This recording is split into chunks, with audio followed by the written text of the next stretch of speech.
এবছর আশুরা রোজা কবে রাখতে হবে? এই বছর অর্থাৎ 2024 সালে আশুরা রোজা রাখবো আমরা এই যে আসসালামু আলাইকুম ওরহমতুল্লাহ। প্রিয় দর্শক শ্রোতা, আজকের এই ভিডিওটি খুবই গুরুত্বপূর্ণ। আমরা মুসলমান হওয়া সত্ত্বেও অনেকেই জানি না এখন মুহররম মাস চলতেছে এবং মুহররম মাসের কিছু দিন আছে খুবই ফজিলতপূর্ণ গুরুত্বপূর্ণ দিন, বিশেষ করে আশুরার দিন। এই দিনের রোজা রাখার খুবই ফজিলত রয়েছে। তাই আমরা আজকের এই ভিডিওতে জানবো আশুরা কবে 24 সালে এবং রোজা কিভাবে রাখবো, কয়টি রোজা রাখবো। প্রিয় দর্শক, পুরো ভিডিওটি দেখলে অনেক ফায়দা হবে। দেখার জন্য সকলকে অনুরোধ রইল। আসসালামু আলাইকুম। এবছর আশুরা রোজা কবে রাখতে হবে?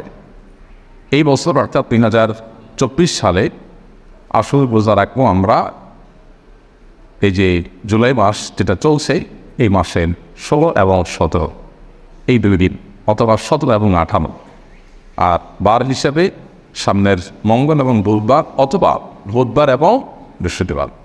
যেহেতু জুলাই মাসের 17 তারিখ বুধবার হলো আশুরার দিন, অতএব সেই দিনটা আমরা রোজা রাখবো। অবশ্যই তার সাথে একদিন আগে অর্থাৎ 16 তারিখ মঙ্গলবার অথবা একদিন পরে অর্থাৎ 18 তারিখ বৃহস্পতিবার আমরা রোজা রাখবো। তবে উত্তম হয় মঙ্গলবার এবং বুধবার রাখা, সামনের মঙ্গলবার এবং বুধবার এই দুই দিন রোজা রাখা উত্তম। সোমবার দিবাগত রাতে সারি খাবেন, আবার মঙ্গলবার দিবাগত সারি খাবেন, তাহলে জিল হচ্ছে 9 এবং 10, এই দুই দিন আশুরা রোজা রাখা হবে। আশুরা রোজা একটা নয়, আশুরা রোজা কয়টা?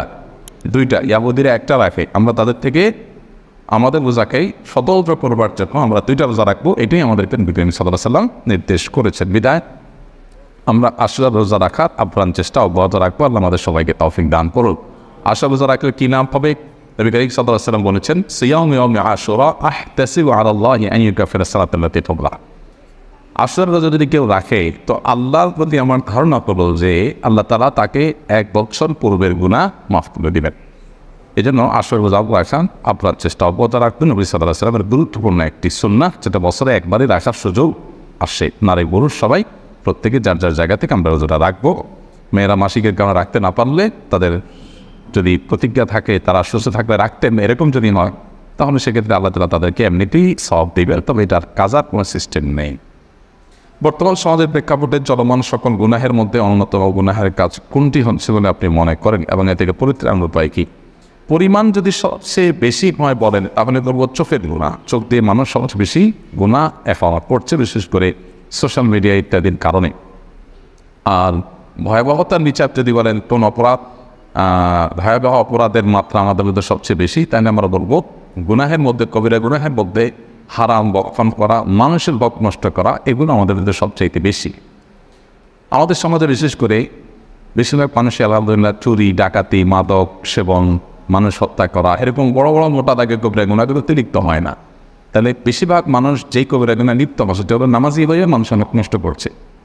আপনি মসজিদে আসছেন, জুতা রেখে আসছেন, একজনের জুতার উপরে আপনার জুতাটা রেখে আসছেন, আপনার জুতা কাদা দিয়ে হেঁটে এসে তার জুতার উপর রেখে আসছেন, তার জুতাটাকে ময়লা করে দিয়েছেন, আপনি তার হক নষ্ট করেছেন। আমরা কেন করি না? হয়তো রাস্তাঘাটে চলতে ফিরতে প্রতিবেশী, আত্মীয় স্বজন, কলিগ, সহকর্মী, সহযাত্রী, সহপাঠী, এমনকি মসজিদে এসেও দেখা যায় আমি পাশের মুসল্লির হক নষ্ট করছি, জোরে জোরে তেলাওয়াত করতে ডিস্টার্ব হচ্ছে, এরকম নানাভাবে আমরা মানুষের হক নষ্ট করছি।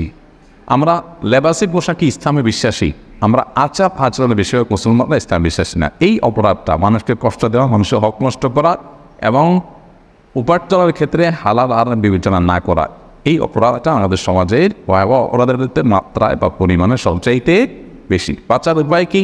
বাঁচার উপায় খুবই সিম্পল। এগুলো থেকে বাঁচার জন্য সংকল্প করা, এগুলোর ভয়াবহতাটা বোঝার চেষ্টা করা যে আমরা যত নেকামল করি না কেন, মানুষের পক্ষ নষ্ট করলে, মানুষকে কষ্ট দিলে আল্লাহর কাছে নেকামলের কোনো মূল্য, ভ্যালু থাকবে না। এটা আমাদের পরিষ্কারভাবে জানতে হবে এবং ক্লিয়ার করতে হবে। আল্লাহ তো আমাদেরকে বোঝার তৌফিক দান করুন। আমাদের সমাজের বেশিরভাগ মুসলমানদেরই ধারণা হলো যে আমরা নামাজ কালাম পড়লাম, রোজা রাখলাম, তো সমান হয়ে গেল।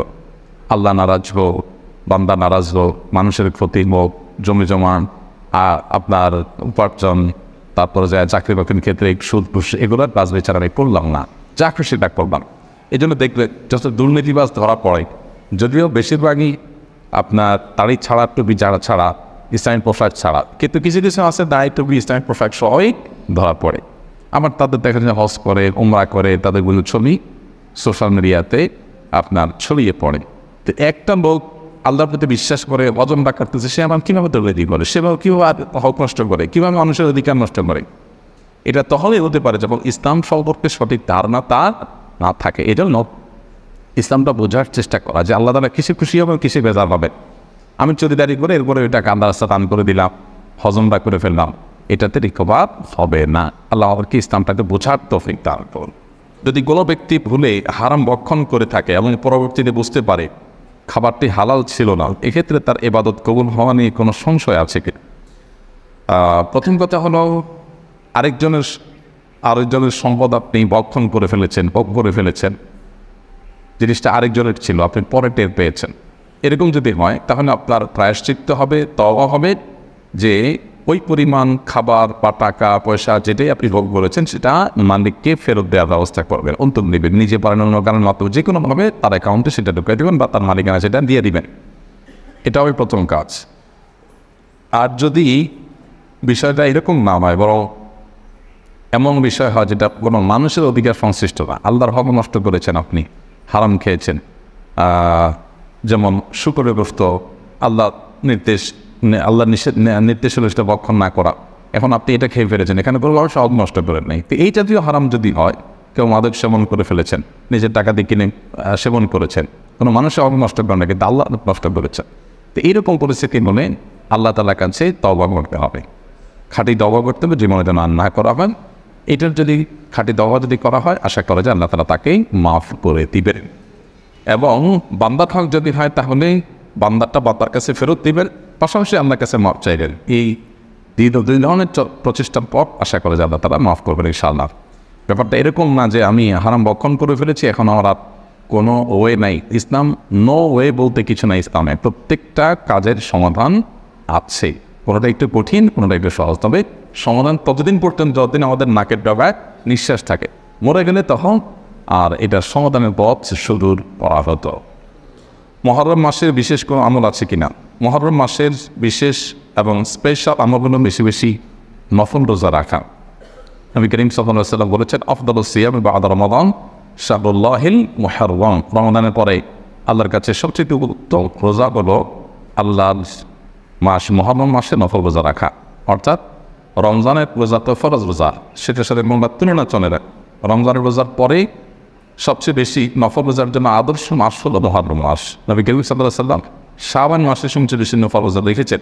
অনেক ওলামা ইকরাম বলেছেন মুহররমের ফজিলত তিনি বলেছেন, কিন্তু আমল করার তৌফিক পান নাই, তার আগে দুনিয়া থেকে চলে গেছেন। যাই হোক, তো মুহররম মাসে বেশি বেশি নফল রোজা রাখার ব্যাপারে গুরুত্ব আরোপ করা হয়েছে, উৎসাহ দেওয়া হয়েছে। এই জন্য এই মাসের স্পেশাল নাম হলো নারী পুরুষ সবাই যার যার জায়গা থেকে মুহররম মাস উপলক্ষে আমরা যার যার সাধ্য অনুযায়ী 2-10টা রোজা রাখার চেষ্টা করব।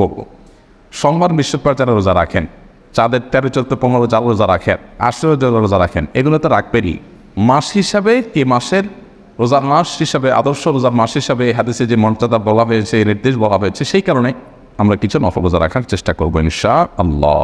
এছাড়া মুহররম শব্দের অর্থেই সম্মানিত, এই মাসটা মর্যাদাবান, সম্মানিত 4 মাসের ভিতরে সবচেয়ে সেরা মাস। আবার এই মাসে আশুরা রয়েছে, সেজন্য এটার মর্যাদা অনেক বেশি। নবী করিম সাল্লাল্লাহু আলাইহি ওয়াসাল্লাম এটাকে শাহরুল্লাহ বা আল্লাহর মাস বলেছেন। এখান থেকে এই মাসের মর্যাদা বুঝে আসে। এই জন্য অন্য যে কোনো সময় চাইতে এই মাসের পাপাচার থেকে আমরা বেঁচে থাকার চেষ্টা করব। রুটির যে কাজগুলো আছে, পাচক নামাজ ইত্যাদি, এগুলো বিশেষ গুরুত্ব এই মাসে দেব, এবং সম্মানিত মাস যে যাচ্ছে সেই কনসেপ্টটা যেন আমাদের মাথায় থাকে, এবং এই মাসে বেশি বেশি নফল রোজা রাখবো। আল্লাহ আমাদের সবাইকে তৌফিক দান করুন।